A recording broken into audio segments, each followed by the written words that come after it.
Good evening, Rotary colleagues in peace. It truly is a joy to introduce both Dr. Phill Gittins, the Education Director of World Beyond War, and the important information that he's going to bring to us this evening.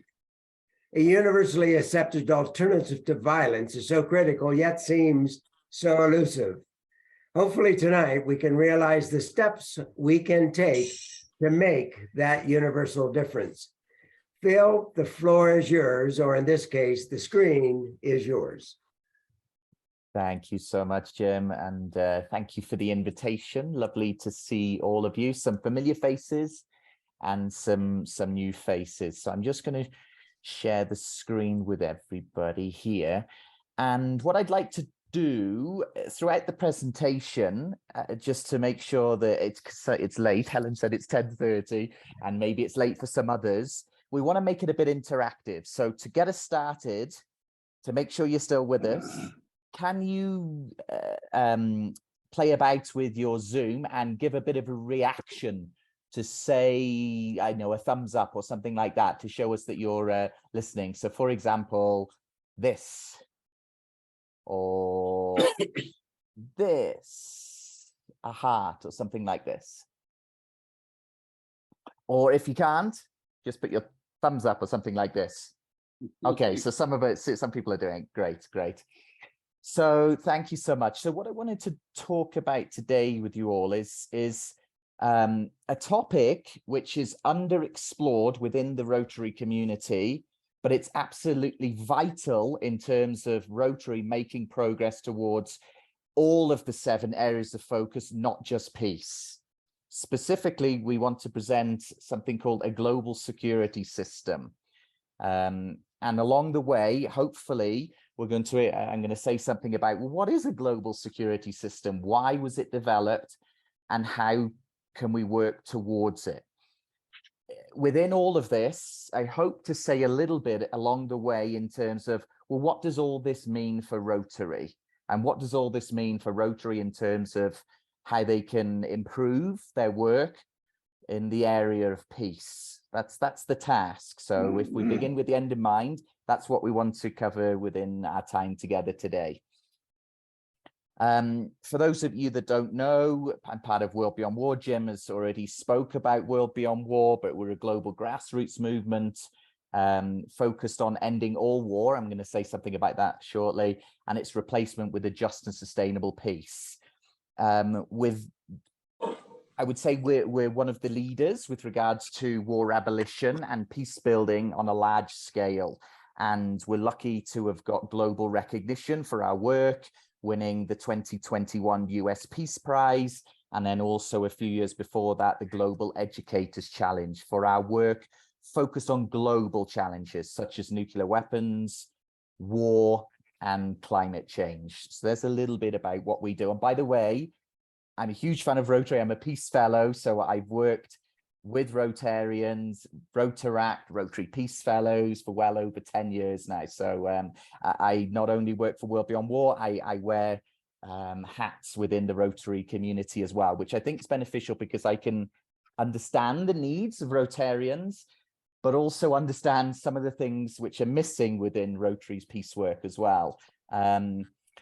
Before looking at what a global security system is, I think a great place to start is Jennifer Jones and Rotary's idea of imagine. So let's try and imagine together. And in order to do this, can I invite you, please? And I know it's late, so try not to snore or something. Can I invite you, if you feel comfortable, to close your eyes? To close your eyes and just pay attention, just one moment, to your breathing for a moment, and try to imagine, in the way that Rotary is encouraging all Rotarians around the world to imagine, a time in the future.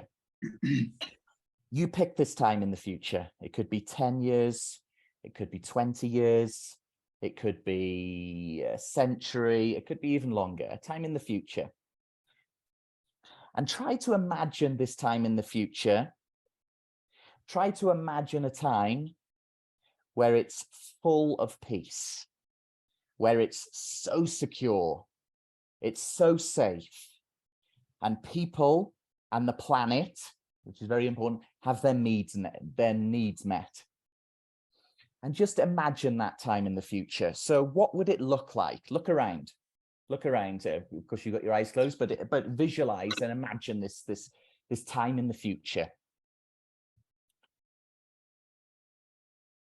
Elise Boulding, one of the famous thinkers within the peace field, in fact, one of the founders of the peace building and peace and security field, used to do a lot of this work in terms of imagining. And she used to say that we cannot work for a world that we cannot imagine. That's why I really like Rotary's kind of focus for this year.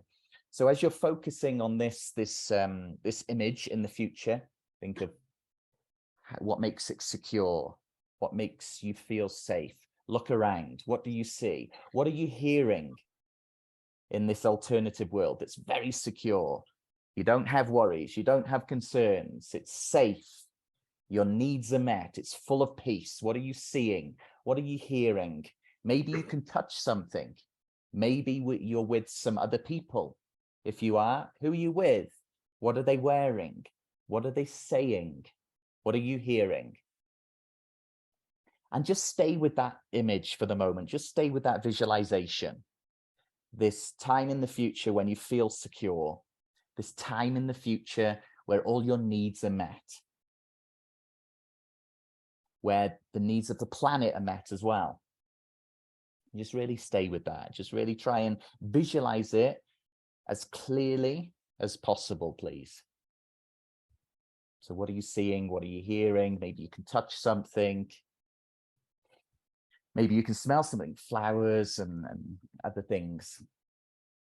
Okay, thank you. Thank you. And in your own time, if you closed your eyes, I can't see on the screen. And I didn't hear any snoring or something. So thank you for doing that with us in your own time, in your own way. You can open your eyes when you're ready. So thank you for doing that with us. I like the idea of this imagine, and Tom and Jim and others on the call are working on a great new initiative, which is coming soon, which is looking at an imagining peace and building peace. We cannot work for a world of peace that we cannot imagine. So I really like this. When we're thinking about peace, of course, Rotary has a great history, and part of the reason for that is because if we want to make progress on any of the Sustainable Development Goals, we have to think about peace work. We have to. And there's great language now within Rotary, great language with regards to peace work. The UN has rightly said there can be no sustainable development without peace, and there can be no peace without sustainable development. So the world has 17 global goals.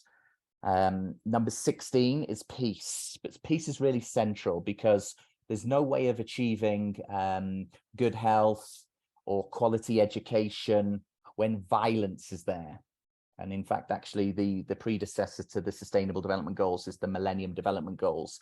And their conclusion from the UN and the World Bank was that we're not achieving these global goals because of violence.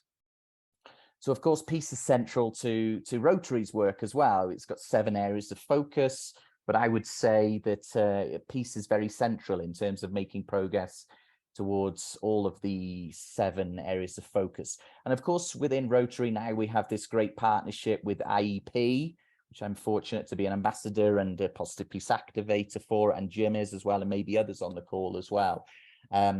So peace is very, very central. But what we need to do when we're thinking about peace is think about, okay, what does it mean to build peace? And think about, well, what would it mean for Rotary to become a platform for a global peace system, or playing an active part in being a global peace system? And I'm going to say something about that shortly. Well, the good news is Rotary has a long history in terms of peace work, working in collaboration with the UN and UNESCO, whose work is central to peace building.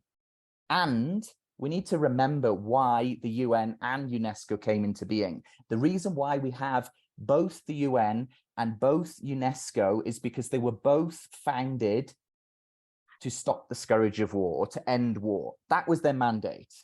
That is their central mandate.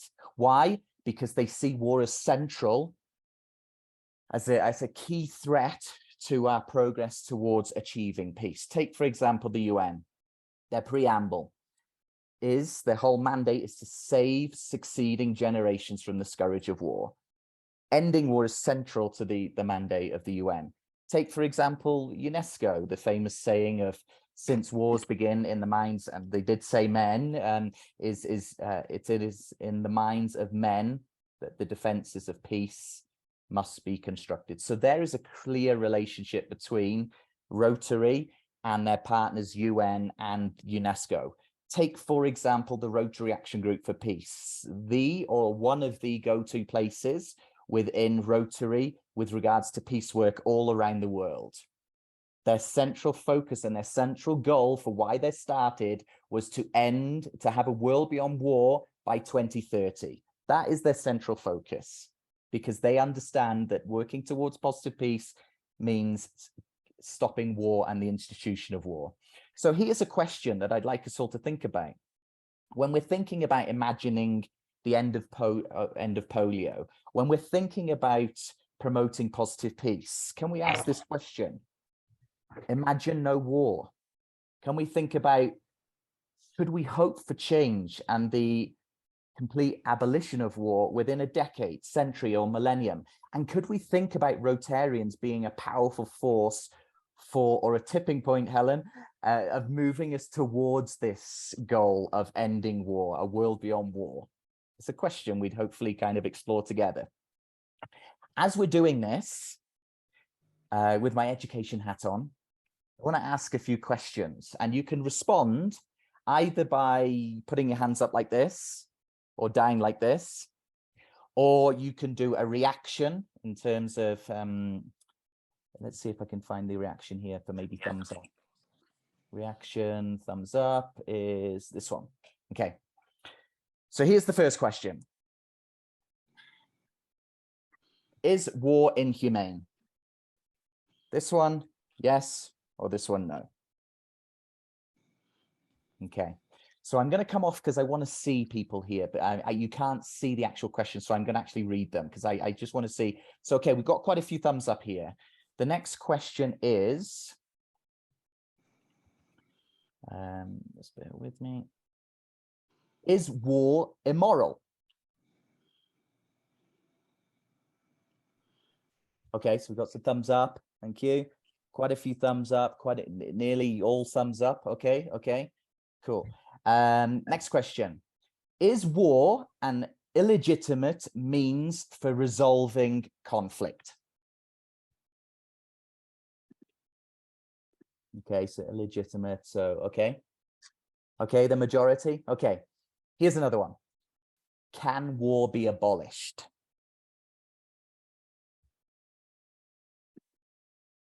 And when we say abolished, what we mean is not just war in Ukraine or the war of the moment. We mean the institution of war, the military-industrial complex. Okay, so maybe a few less kind of thumbs up, but I love the positivism here. This is great, and this is common. So people, even within peace studies field, are still kind of quite skeptical whether we can move towards a world beyond war. And this is interesting when we look at the evidence. So people tend to think, well, we've always had war.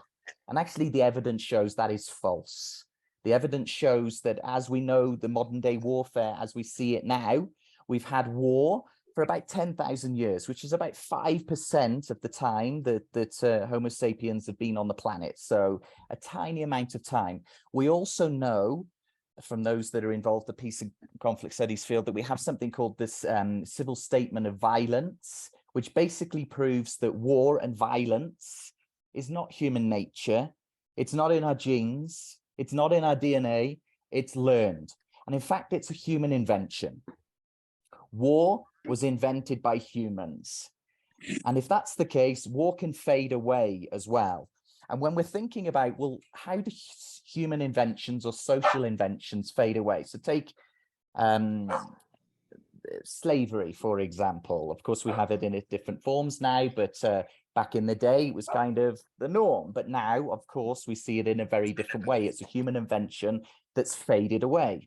And when we think about social inventions that fade away, we can often turn to anthropologist Margaret Mead, who spoke about, again, underlined the importance that war is a human invention. War is not in our genes.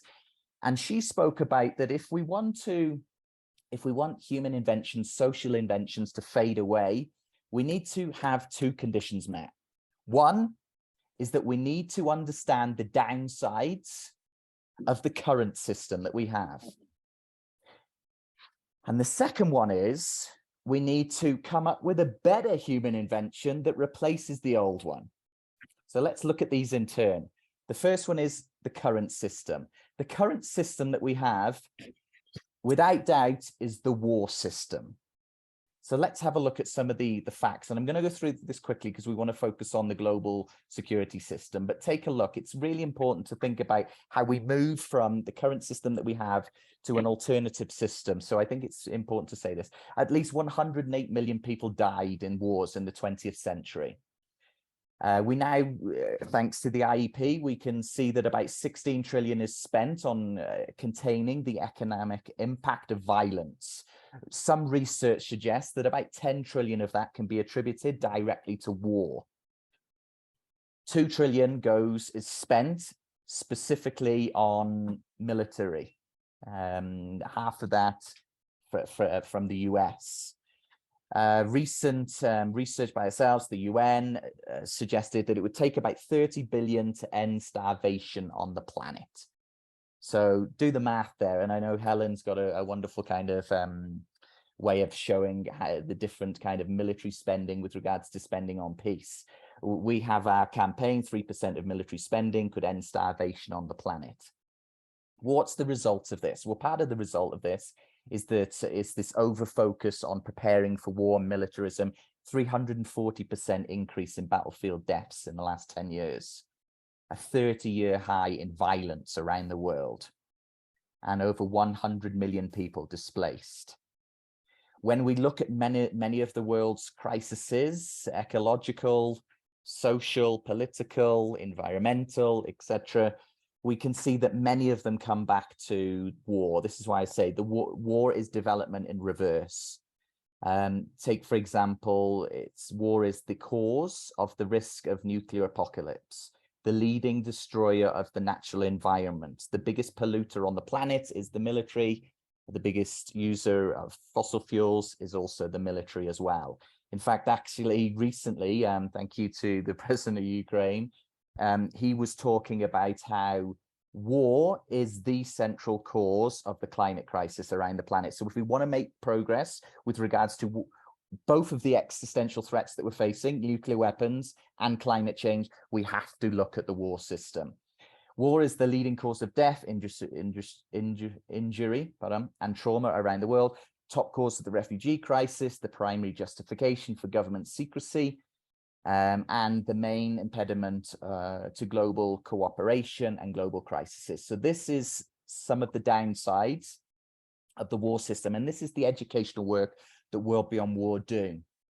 We didn't debunk the myths around, well, war's inevitable, we've always had it. We did debunk around it's necessary, beneficial, it's just.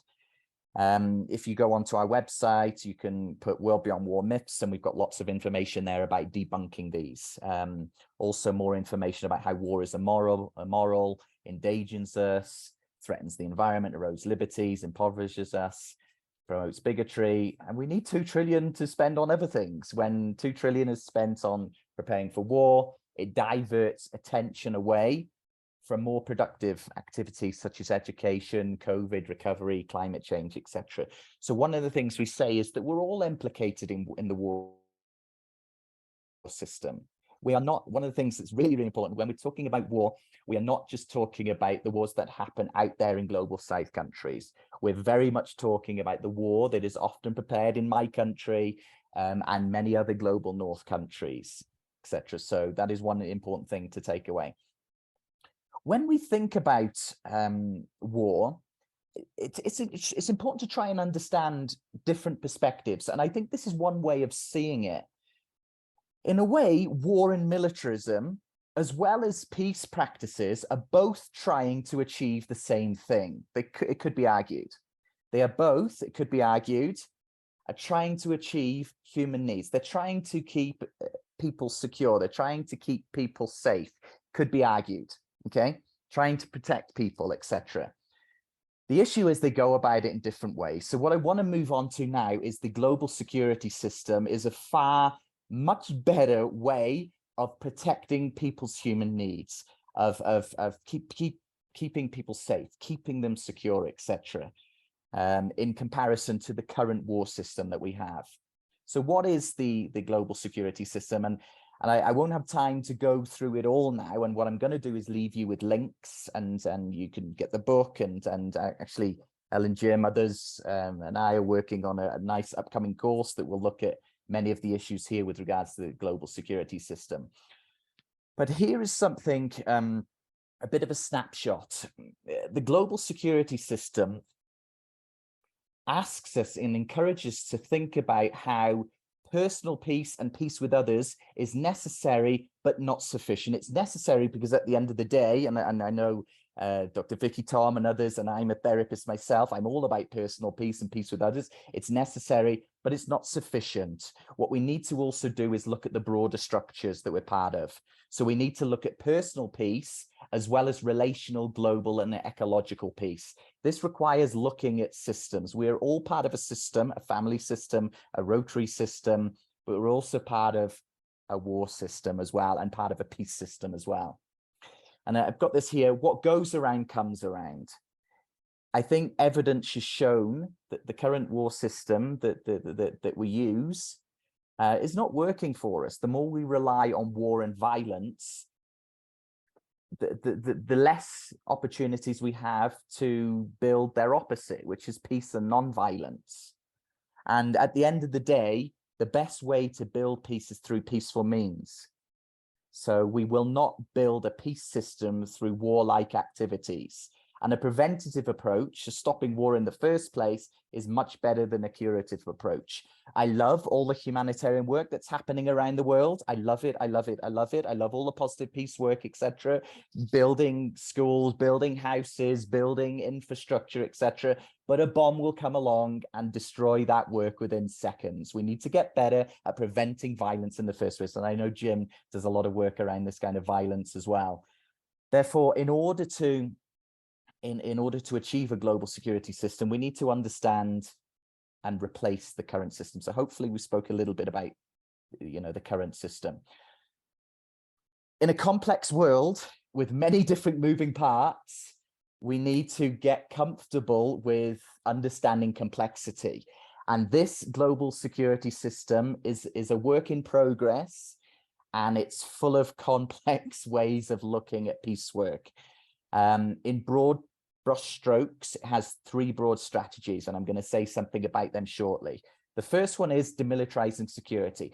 I think this one really informs all the other work that we do, because it's about thinking about what makes us secure. So when people ask us, okay, Phill, but where do we start with the global security system? It's all encompassing. There's so many things to it.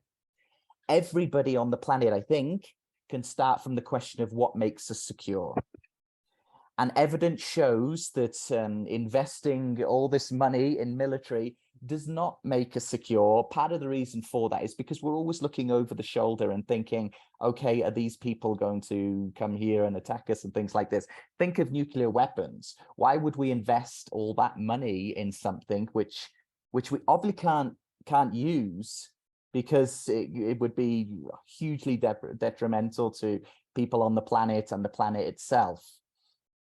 So part of the strategies within this demilitarizing security is, how do we move away from an offensive security posture, which we have now, peace through force, towards peace through peaceful means.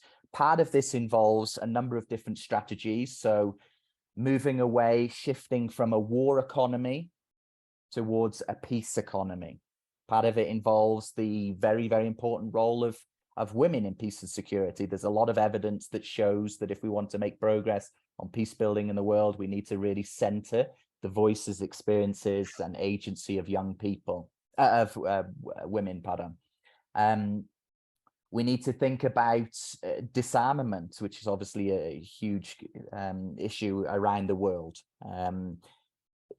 Many of the global South countries are sold weapons from many of the global North countries. So we need to look at moving away from that kind of way of working as well.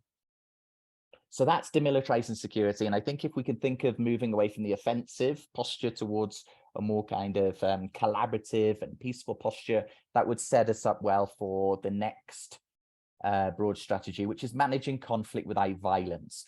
And at the core of this is really looking at what existing work is taking place and how can we reform this existing work or put in place new policies and procedures. So one place that we would start is the organization which is responsible really for our overall global governance, which is the UN. There's many ways of reforming the UN to make it more democratic, to make it more in touch with the needs on the ground, etc. So that's one of the strategies that we're working on within the global security system. Another one is the vital role and the often overlooked role of people like us, the global civil society.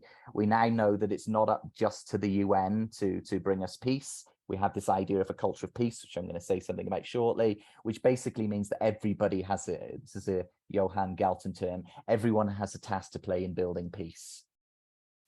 Shifting from a proactive to a proactive security policy as well, looking at the role of international law in helping to bring about peace, ideas of global governance, but also local infrastructures of peace as well. These are all strategies which fit into the broader idea of managing conflict without violence. Demilitarizing security and managing conflict without violence can be thought of, if we think of like a computer that has hardware and then software, demilitarizing security and managing conflict with a kind of the hardware of the system, kind of the nuts and bolts of it that keep it in place. The third strategy can be thought of the software of the system. It's more kind of the future orientated, generational, cultural, transformational change which is needed. Because at the end of the day, what needs to happen to move from a war system to a peace system is a cultural change, a cultural shift, a shift from a culture of violence and war to a culture of peace and non-violence. And within this, we have, if you're thinking about generational change, you need to think about the role of young people in bringing about generational change. You need to think about mass education in terms of educating people to work for peace. I've been on calls before when people have said education is the answer, and I've asked them, what do you mean? Well, more education, more peace. And I challenge that idea. That is not exactly the case. We need more peace education because the military has education. And actually, there's actually lots of research that shows that our current schooling system is probably producing more conflict and violence than it is peace. So we need peace education, we need peace research, peace journalism. We need to tell different stories. We need to stop idolizing the so-called heroes of war and hear more about the heroes of peace on the ground. Tell stories of peace work that has happened on the ground. And of course, the role of religion in peacemaking as well is very, very important. So this is the software of the system. One thing to highlight about a system is that working on disarmament is very important. Working on peace education is very, very important. But what we need to do is think of this as a kind of an all-encompassing and work on all of them in different ways at different times, because it's a system with lots of moving parts. I'm going to say something about that shortly and how it kind of applies to Rotary's work moving forward. Just before kind of finishing, and we really want to have time for questions, is that, well, what are some of the implications of this, in particular for Rotary? Here's a perspective. I think, and it's just my perspective, I think if Rotary is to realize its potential as a global peace building force, and I think there's huge potential for Rotary to do that, but not just Rotary, actually, I've wrote about this for other organizations, we have to move beyond single projects that might focus on just peaceful ways of being with self and others. to look at work across organization networks. I've got networks twice there, networks and partnerships. I think polio is a great example of that, of doing that across organizations, networks, etc. So although standalone projects are important, and I really love them, and I think they're very, very important, what we need to do is combine the power of different efforts so that we think of systems work as a whole in terms of networks, organizations, and partnerships. Another implication is I think we need to encourage more so Rotarians to confront the challenges that are detrimental to positive peace. Now, when I'm talking about positive peace, there is the IEP understanding of positive peace, so the institution, attitudes, and structures which promote peace. But I think of positive peace, which goes back to its original form before IEP, which is Johann Galton, the father of peace studies. And he spoke about positive peace in terms of getting rid of all the conditions and other things that get in the way of moving towards peace. And also it includes, but takes on more than, and this is very, very important, it includes the absence of war, but it takes on more than the absence of war. So war abolition isn't necessary, but not sufficient. So within World Beyond War, although we're called World Beyond War, we are 1,000,000% about positive peace. We just understand that to get towards positive peace, we have to address the elephant in the room. And the elephant in the room is always the war system. Okay. So I'd recommend that you check out on our website. We have something called World Beyond War is both pro-peace and anti-war, and we need to be both. So every moment of working to end war is a moment of working to create just and sustainable peace. And of course, as we said, we can't replace the current war system with a peace system via warlike means. We need to do it via peaceful means. I think I'll end before kind of questions with this lovely comment by Kathy Kelly, who's our on our board of directors. And she speaks about you can't be a vegetarian between meals, and you can't be a pacifist between wars either. I think that's a lovely way of kind of finishing before opening up for questions. But before doing that, whenever we do these kind of presentations, Rotarians, Rotary Peace Fellow, Rotaract always ask us, okay, Phil, how can we get involved? How can we get involved? So here's two ways. And Helen's here to ask any questions. And Jim, we've been working on a course in collaboration with Helen and Mutually Assured Survival, Rotary Action Group for Peace and World Beyond War, to try and move the bar, to try and better support Rotarians to adopt a broader perspective on peace building, which includes, but takes on more than, the abolition of war or ending war. There's one example. Another example, which Jim and Helen were also involved, and Tom and Dr. Vicky now on the call, I can't see others, is a wonderful collaboration with the Rotary Action Group for Peace as well, called Peace Education Action for Impact, which has trained and engaged and impact young people in the last 2 years in 19 countries so far, and we'll be looking to start a new program in 2024. So thank you so much, everybody, for listening, and look forward to your comments, questions, critiques, etc. Thank you for listening.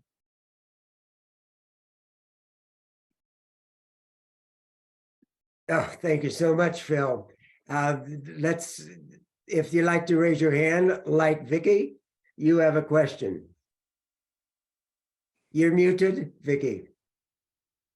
Thank you so much for sending me the link, Jim. I was actually applauding Phil. I don't have a question yet.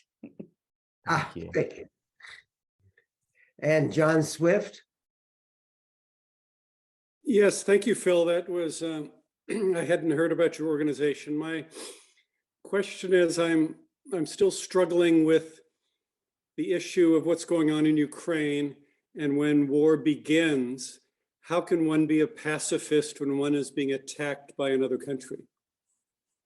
Yeah, a wonderful question, and a question we get a lot of the time, John. It's a wonderful question. So I will say two things on this. One is that at World Beyond War, we take a stance that we're against all violence and all wars. So not just what we call the war of the moment in terms of the Ukraine and Russia as well.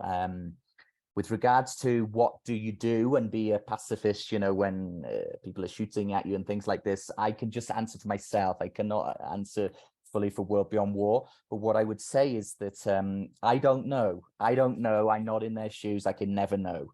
I just send my best feelings to them and things like this. But another part of my answer would be to look at what does evidence show us in terms of the effectiveness of non-violence versus violence. And actually, in the past, we used to listen to Gandhi, who spoke about, well, we need, let's use non-violence and things like this. And his philosophy was very, very powerful, but there was no real scientific backing with regards to whether non-violence works. Well, the good thing is now there is some research by Erica Chenoweth and Maria Stefan did some research around why civil resistance works. And they looked at non-violent movements, 1900 to 2006, over 300 of them. And when I'm saying non-violent movements, it means in terms of changing the political situation in the country or changing social policies, etc. They looked at what was the most successful, and they looked at both global North examples, global South examples to see what brought about the most amount of change. And actually, non-violence was twice as successful in terms of bringing about non-violent change than violence. And they found that part of the reason for that is people power.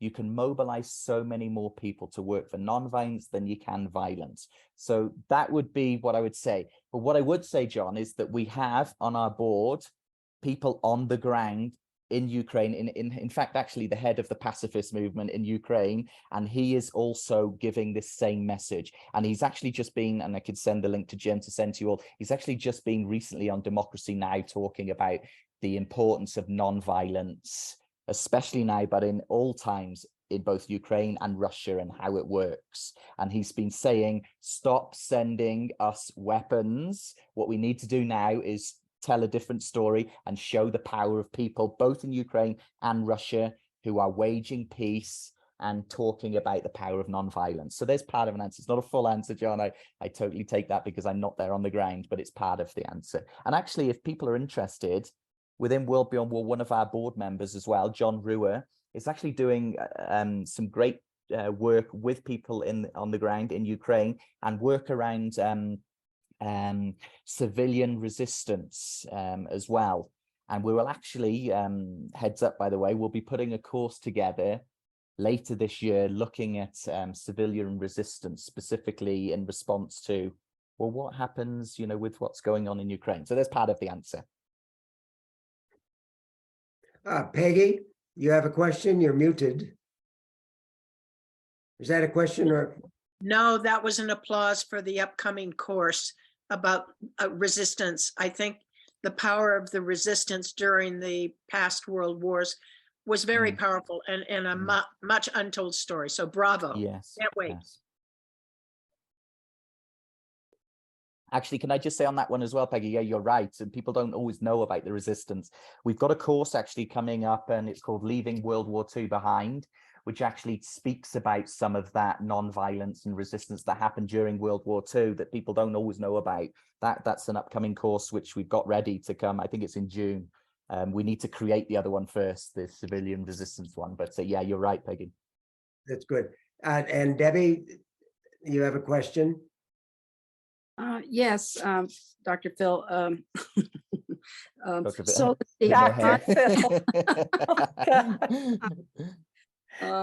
so on this statement about, yet I do hear, and I kind of used to believe that, the evidence of war has always been there, that we as humans have just that inherent inability to not get along. So I thought I heard you say that war has only been evident in humanity for 10,000 years. Yeah. But it feels like it's been like kind of all of our recorded humanity. Yeah, it feels like, but actually the research shows that is not the case. If you take a look at science and specifically anthropological work, that they argue that no, it has not been. Of course, there's how you define war in terms of, people mobilizing against other people and other countries. And the current definition of armed conflict and war is 100,000 battlefield deaths, by the way.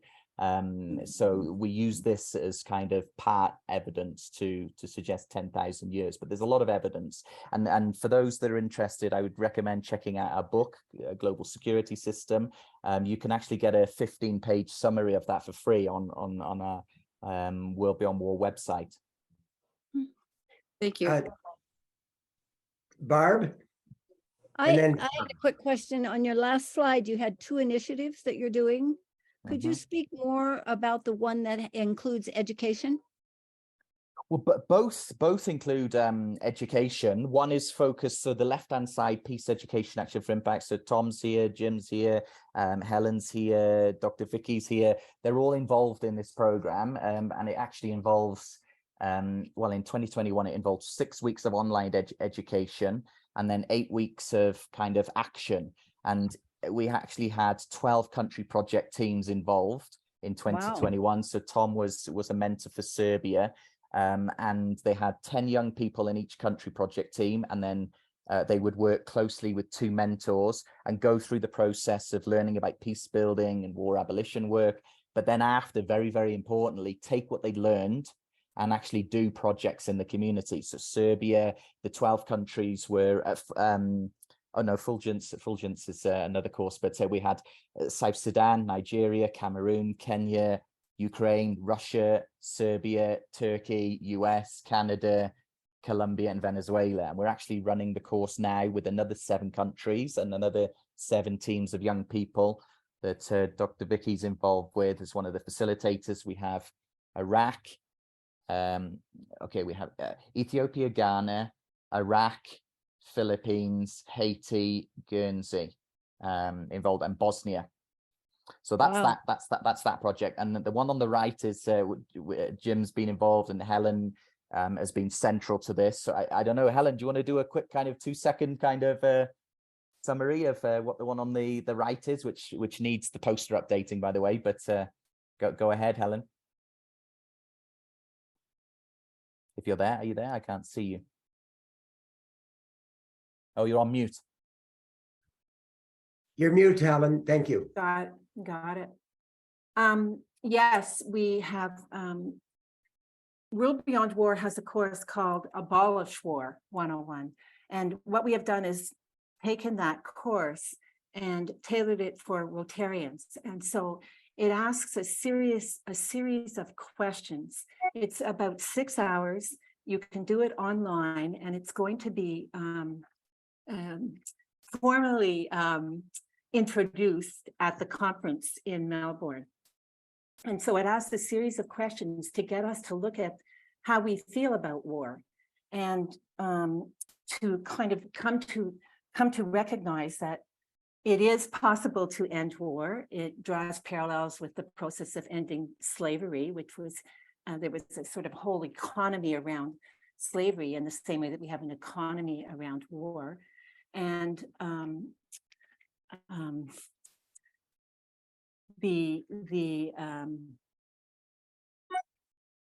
I need to put my little, okay, here we go.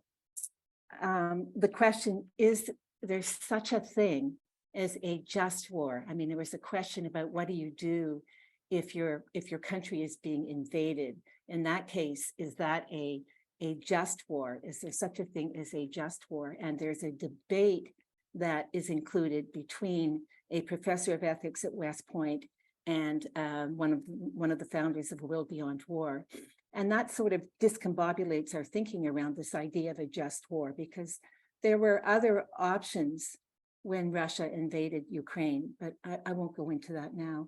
And then it asks the question, what does it cost us? The only reason we still have war is because societies tolerate war. And societies are a reflection of our thinking, and our thinking is reflected in the societies that we live in.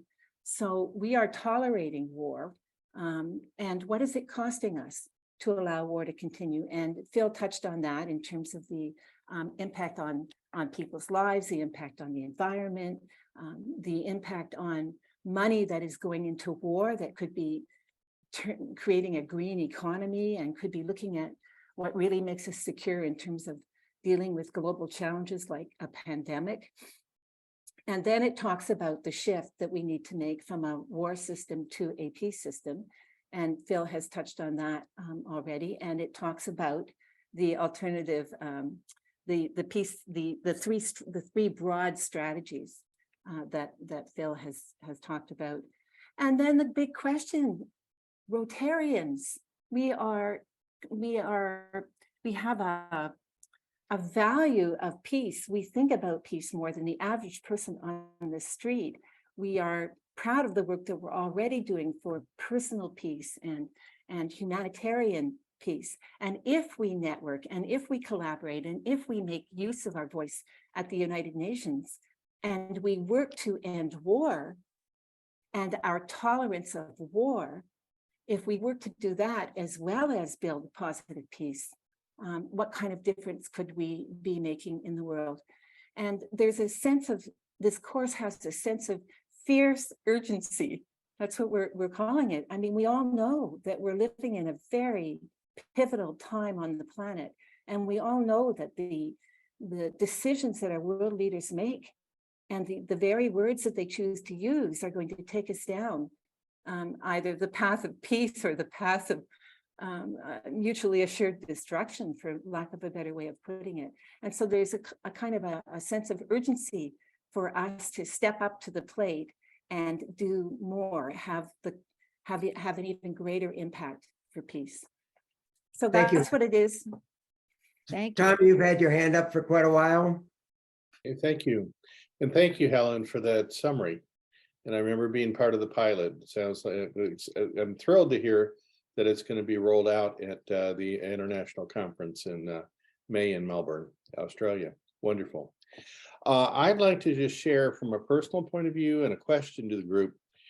In my experience, and Phill, I'll address it to you and then everybody else, there's a buildup of tension, of wanting connection and peace, struggles, conflict, and then there's a tipping point that has, like, a lot of times middle America say, okay, that's enough, in action. And for myself, I actually in this Vietnam War back in the 60s, and I'll go to April 1970, the United States crossed over into Cambodia, okay? I think it was, and that was that I said enough, okay? And I marched in Washington, and there were 400,000 people there, nonviolent. Okay, it was an extraordinary expression, and it was middle America at that time. It wasn't, the people out on the front end. The other one is we're going to be in Birmingham, Alabama, April 4th through 6th. It's the 50th anniversary of the Children's March for Civil Rights in Birmingham. I'm thinking of when we had the mass shootings in Florida. We've had them all over, but the children marched. So what I see happening is we kind of tolerate, and Helen, you talk about this urgency, but what I find out is there's a tipping point that comes out. And what are the ingredients that contribute to that tipping point that flips people into action and effectiveness? I'll stop there. Great comment. Yeah, great comment. And we can look at the literature on nonviolence for part of the answer with regards to that.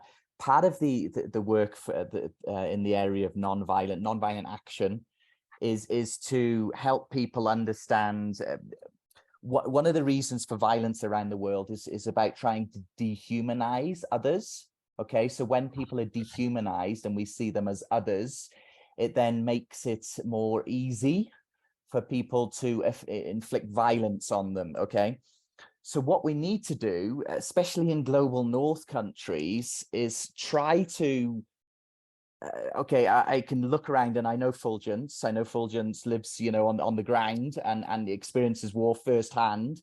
So he can talk very powerfully about lived experiences of war that people from the global North cannot. Okay, so what we need to do is people in the global North need to, and Dr. Vicky and Tom, you talk about this, the importance of empathy, to try and empathize with those on the ground that have real lived experiences of war. When that happens, I think that will influence a tipping point, because it's not just about, oh, those poor people out there that are suffering, you know, I feel sorry for them. It's, oh my gosh, I can really feel what it feels like to live in their shoes. Of course, you never can fully, but you can try and obtain a little bit more empathy. So I think that's part of the answer there, Tom, in terms of helping people to try and empathize a little bit more with others, you know, lived experiences. And of course, that's quite difficult to do from afar when we're sitting at our desk, where there's people on the ground often in the global south that are experiencing it firsthand. I'll just share with you as well, just one kind of experience, if it's okay. I've had a comment sometimes when we've done a course, and people, and actually I will say thank you to Jim, because he was on the call and he stuck up for me on the call. Some people kind of challenged me and said, oh, Phill, do you have to kind of speak so much about war? And do you have to speak so much about kind of, you know, the role of the US? And isn't it a bit US bashing? I don't know if you remember this, Jim. And I just listened to that and I thought, okay. And then thank you to Jim. Jim actually jumped in and said, actually, that is not fair on Phill, because Phill is not attacking anybody. He's presenting the facts and the evidence. And the facts and the evidence sometimes is difficult for people that are in the global north, that are often kind of accused of perpetuating violence in the global south. So I'll just kind of share that. And I can say I live in the global south. I live in Bolivia, so I know about lived experiences of being on the ground in terms of conflict and violence. If I can just add to that, and Vicky, I know you have your hand up, but let me just add. I have the privilege, along with Jim Haldeman, to be part of a planning group where we're working, and Phill, you were part of the planning at the beginning, bringing Rotary Peace Fellows and Rotarians together on a peace symposium, and then we're going to be together in Birmingham. But we just had our first meeting with 35 Peace Fellows from around the world and a handful of the Rotarians. And we did just what you're talking about. And there were people on, I think, 4 of the 6 continents together. And one of them was, I won't say who and directly, but was in Africa, where threat of murder and rape and everything is every day. And he was asking for how can we get creative and resources, and there was a lot of energy for that. But the other one, he says, I feel so alone. And this is giving me a sense of community.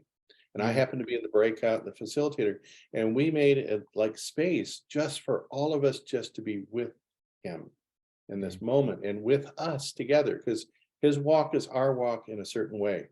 So what's happening is Rotary is investing in all these, bringing all these peace builders together with collaborating. And I mentioned, by the way, the global security system, I referenced you, Phill, as a focus of how we're going to move forward, getting ready to work together. So I'll stop there, just in affirmation of what you shared. Okay. And to bring everybody's attention, in chat, Phill has put the information on how you get to a global security system, the book and other information, or I can help anybody at a later time. Also, I put in the email to the peace conference that is going on in Birmingham, Alabama, May 4th through 6th. A very powerful thing, and you'll want to check it out, and hope to see you there. And Vicky, you have your hand. Yes, and this time I'm not just clapping, I do have my hand up. Thank you. So the point that I would like to make is, if anyone, because you are the audience, last night I had the pleasure of seeing all the Academy Award nominations in the category of the documentaries, not the long version, but the short documentaries. There was an unbelievable film that totally will resonate with this group. If you can see A Stranger at the Gate, it is about a Marine that talked about his training going to Afghanistan to not see humans, the dehumanization, but was trained to shoot with his gun and to imagine it was simply a target. And he was an outstanding shot. Long story short, The Stranger at the Gate is him, because he is so tormented and feels, as Tom referenced, the aloneness, feels so removed from society as a result. Even though he comes home and he gets married, the woman had a child before, he adopts this child. He's so devoted to his child. When the child comes home and tells him about seeing someone in her school that was in a full dress with a hijab on, he just went ballistic, and he started planning how he could bomb the local mosque. Ultimately, he goes there with the idea in mind, the planning, and he is so embraced by these beautiful, lovely people, he ends up converting to Islam. It is one of the best anti-war films, positive peace that you could ever see. And I have a client at 6:30, so I have to run. But thank you for allowing me to share this time with you. And Jim, thanks for sending me the link. You're welcome. And Vicky, I can't tell you how many people I've heard comment on that video already. It's interesting. You Fulgence. must see it. Yeah, a stranger at the gate. I was just Yeah. mesmerized. Fulgence, you have your hand up. Thank you. Bye-bye. I feel Hi, hi, Dr. Fulgence. Phill, and thank you so much for what you are doing with World Beyond the War. I have just a small question. What can be the contribution of African youth in what is happening in Ukraine to help in Ukraine shifting towards a sustainable peace? Yes. Oh, well, first of all, I will say thank you to you. I just want to give a shout out to Fulgence, by the way, to everybody here who's doing amazing work on the ground in Burundi with lots of young people, training them around peace work, around anti-war work. It's really amazing the work that he's doing, and also with a lot of collaboration with Rotarians as well, including Bill Timpson, etc. So thank you to you. Thank you to you. At the end of the day, I would just say this: World Beyond War only do the work that we do because of the real superstars like Fulgence who are on the ground doing the work. They are the real people doing the amazing work on the ground. So I just want to take my hat off and say thank you to you. Your question is much better placed. You are the people on the ground in Africa working with young people. So what would your answer be to your question that you asked me? I'm curious. It is because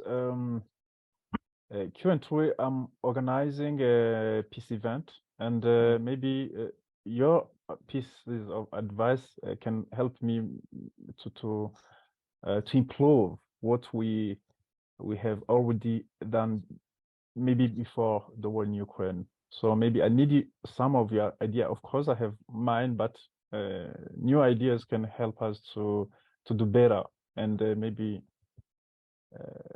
you see. Yeah. Well, one of the things that we always try and do is the lived experiences of people that are on the ground. So one idea, Fulgence, we can follow up via email. So please send me an email and we can discuss it. One idea would be to invite some of the people that we work with on the ground in Ukraine to give a perspective to your colleagues, the young people that you work with, about the realities of kind of non-violence work that they're doing in Ukraine. That would be one idea. As you know, Yuri, our board member, is the head of the pacifist movement in Ukraine. I'm sure he would be open to maybe talking with your young people. There's one idea. But if you send me some details, we can think together about it, if that's okay. And yeah, we're a little over time. I do want to think, Fulgence gave a statistic last month that to me is so shocking and important, pointing out the extreme importance of what he is doing. Fulgence, as you said, was 40% of the country is under the age of, was it under the age of 16?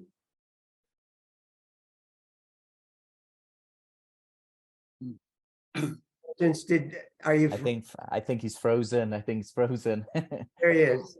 That's a very contemplative thought. Yeah, you had shared last month that 40% of the country is under the age of 16, I believe.